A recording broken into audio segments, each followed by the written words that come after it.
Un jeune homme avance lentement, calmement vers des policiers. Accroché à son gilet tactique, un fusil d'assaut. Dans l'habitacle de la voiture, la tension monte. Mais qu'est-ce qui se passe à Walmart aujourd'hui? Celle qui filme la scène est une cliente de Walmart, la célèbre enseigne de grande distribution.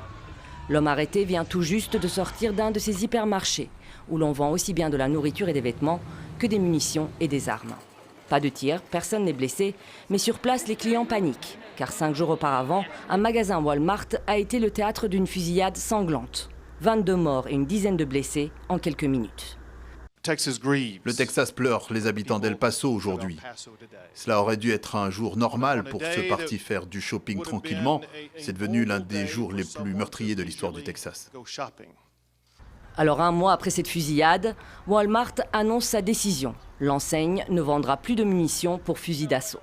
Nous mesurons notre héritage, notre place profondément ancrée en Amérique et notre influence en tant que plus grande enseigne de distribution du monde.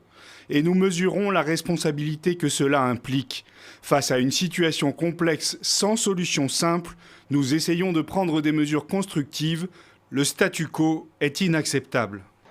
Une décision difficile à prendre pour le géant mondial de la grande distribution. Sur les réseaux sociaux, Walmart est fustigé. Le puissant lobby des armes, la NRA, l'accuse de mépriser le second amendement, le droit de porter des armes. Mais Walmart persiste et réduit peu à peu ses rayons d'armes.